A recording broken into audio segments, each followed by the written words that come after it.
बिस्मिल्लाहिर्रहमानिर्रहीम। अस्सलाम वालेकुम नाज़रीन व सामीन।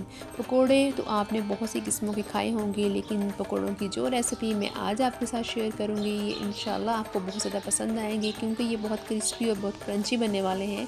और इसका क्रिस्प और इसका क्रंच जो है वो काफ़ी देर पड़ा रहने के बावजूद भी ख़राब नहीं होता, वैसे ही ये रहते हैं जैसे इसको बनाते हैं।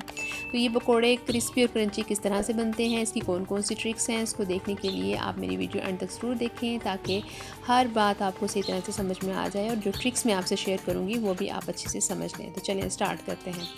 इसके लिए मैंने तकरीबन 3 पाव के करीब आलू लिए हैं। आप आलू कम या ज़्यादा भी ले सकते हैं, लेकिन ये इतने ही काफ़ी होते हैं। ये थोड़े से आलू से भी बड़े अच्छे खासे पकौड़े बन जाते हैं।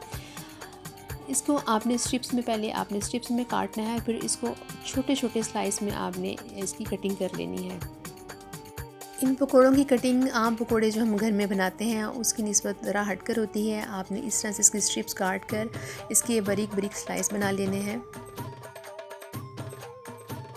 इसी तरह से आपने सारे आलू की कटिंग कर लेनी है। अब नेक्स्ट जो चीज़ हम इसमें डालेंगे उसकी कटिंग स्टार्ट करते हैं। तो वो पालक है। पालक भी पकोड़ों को क्रिस्पी बनाने में और क्रंची बनाने में बहुत अहम किरदार अदा करती है। तो आपने पालक को भी आपने बारीक बारीक अच्छे तरीके से काट लेना है। पहले भी मैंने आपसे इस चीज़ का जिक्र किया है कि किसी की अप्रिसिएशन आपके काम को मज़ीद बेहतर बनाने में बहुत अहम किरदार अदा करती है। तो मेरी बहुत अच्छी और बड़ी प्यारी सी दोस्तें हैं जिनका मैं नाम आज लेना चाहूँगी, और जो मुझे डेली बेस पर कमेंट्स करती हैं और मुझे अप्रिशिएट करती हैं और मेरी हौसला अफजाई करती हैं। तो उसमें सबसे पहले मेरी बड़ी प्यारी सी दोस्त है लुबना कासिम। वो मुझे जब मैसेज करती हैं और मुझे अच्छे अच्छे कमेंट करती हैं तो मेरी आप कह लें कि मुझे बहुत ज़्यादा हौसला अफजाई मिलती है। इसके साथ मेरी दोस्त हैं आयशा मिर्ज़ा हैं, और दी किचन की शेफ़ हैं। वो भी मुझे मैसेज करके कमेंट करके बड़े अच्छे अच्छे कमेंट करती हैं और मेरी हौसला अफजाई करती हैं। इस तरह से शर्मीन है, वो डेली बेस पर जब भी कोई रेसिपी मैं डालती हूँ यूट्यूब पर तो वो बहुत ज़्यादा पसंद करती हैं और अपनी पसंद का इजहार भी करती हैं। तो इस तरह से आप लोगों की हौसला अफजाई होती है, जो कि मुझे इनकरेज करती है कि मैं मज़ीद काम करूं और जो काम में कमियां हैं वो इसको बेहतर करूं, और इंशाल्लाह मैं करूंगी। तो आप सबका बहुत बहुत शुक्रिया और अल्लाह ताला आपको जज़ाए खैर अता करे। तो हमने सब चीज़ों की कटिंग कर ली है, और ये देखें पालक, प्याज और मिर्चों के हमने कटिंग कर लेनी है इस तरह से। अब हम नेक्स्ट जो प्रोसीजर करेंगे उसमें हमने बेसन लेना है। बेसन तकरीबन आपने हाफ़ केजी के करीब लेना है और उसको अपने अच्छे से छान कर साफ़ कर लेना है। इसमें हम जो हमने सब्ज़ियां काटी थी वो इसमें ऐड करेंगे, और साथ इसकी सीजलिंग के लिए जो इसमें मसाले जाएंगे उसमें आप इसमें 1 टीस्पून नमक डालेंगे। 1 टीस्पून इसमें मैंने ज़ीरा ऐड किया है, साबुत ज़ीरा ऐड किया है, और इसमें कुटी हुई लाल मिर्चें जाएंगी 1 टेबलस्पून के करीब। और इसके साथ आप इसमें मीठा सोडा भी 1 चुटकी डालेंगे। ज़्यादा इसमें मैंने नहीं डाला क्योंकि इसको हमने क्रंची बनाना है, तो इसमें मीठा सोडा ज़्यादा नहीं जाएगा।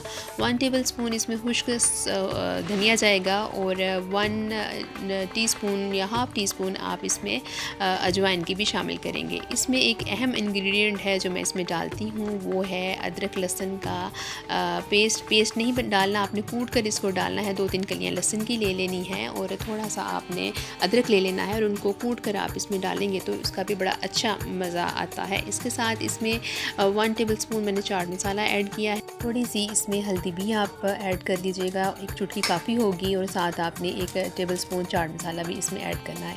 अभी सारी चीज़ें हमने इसमें डाल दी हैं और इसको हमने मिक्स करना है। इसमें पानी आपने बिल्कुल भी नहीं डालना है। यही इसका ट्रिक है जो मैं आपको बताना चाह रही थी। आपने इसमें पानी अभी बिल्कुल नहीं डालना। अब जब ये सारे मसाले इसमें मिक्स हो जाएंगे तो अब हम इसमें आलू ऐड कर देंगे।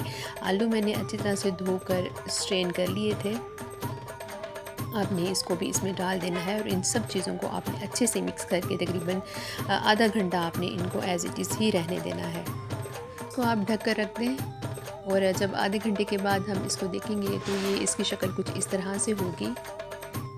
ये आप देख सकते हैं कि पालक ने भी अपना पानी रिलीज़ कर दिया है, और आलू ने भी थोड़ा बहुत पानी जो था उसने अपना पानी जो है वो इसमें रिलीज़ किया। इसमें अभी भी हम पानी नहीं ऐड करेंगे, बल्कि इसके पानी डालने का जो एक तरीका है वो अभी मैं आपको बताती हूँ।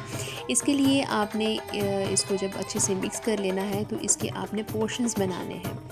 यानी ये देखिए इस तरह से आपने सारे साइड पे कर लेने हैं। जितना भी मिक्सर था उसमें से जितने आपने एक टाइम में पकोड़े डालने हैं उसको आपने एक साइड पे कर लेना है। और ये आपका ये एक पोर्शन तैयार हो गया है। अब इस पोर्शन में हम पानी ऐड करेंगे। ये देखिए इस तरह से आप इसमें पानी डालेंगे और इसका एक बैटर सा रेडी कर लेंगे। ये देखिए हमारा पकोड़ों का बैटर रेडी हो गया है। जो दूसरे वाले पकोड़े हैं, जो दूसरा मिक्सर है, उसमें हमने पानी ऐड नहीं किया। अब हम एक पैन में ऑयल गरम करेंगे, कढ़ाई में ऑयल गरम करेंगे, उसमें हम ये पकोड़े डालते जाएंगे। थोड़ा इन पकोड़ों को क्रिस्पी और क्रंची बनाने की यही ट्रिक है कि इसमें पूरे मिक्सर में पानी नहीं डाला जाता, बल्कि इसके पोर्शंस बना के हर पोर्शन में जब आपने इसको डालना है उसी टाइम इसमें पानी डालना है, पहले इसमें पानी ऐड नहीं करना। इसी से हमारे पकोड़े बड़े क्रंची और बड़े क्रिस्पी से बनेंगे। और ये आप यकीन करेंगे ये क्रिस्प इसका रहता ही है। जब तक इसको पड़ा रहने भी देंगे आप, अगर 2-3 घंटे के बाद भी इसको खाएंगे तो ये इसके ऐसे इसका क्रिस्प और इसका क्रंच जो है वो ऐसे ही रहेगा। ये सौगी बिल्कुल भी नहीं होता है। इस तरह से हमने इनको जब ये सेट हो गए हैं तो इसको हिलाना है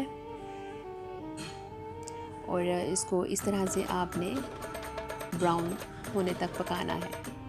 अब ये ब्राउन हो गए हैं तो अब हम इनको निकाल लेंगे।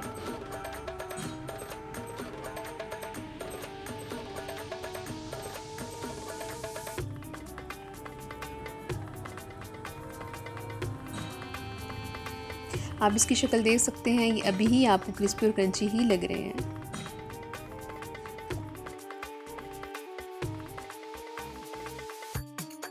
इस तरह से हम दूसरी दफ़ा भी ऐसे ही करेंगे। पोर्शन बनाएंगे थोड़ा सा मिक्सर का, उसमें पानी ऐड करेंगे जितना हमें ज़रूरी है, जितना ज़रूरत होती है पकौड़ों में डालने के लिए, और उसके बाद इसको हम ऑयल में फ्राई करते चले जाएंगे।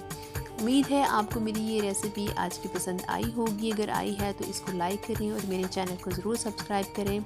अल्लाह ने चाहा तो एक नई वीडियो के साथ आपकी खिदमत में फिर से हाज़िर होंगी इंशाअल्लाह। उस वक्त तक अपना और अपने प्यारों का बहुत सा ख्याल रखें। अल्लाह हाफिज़।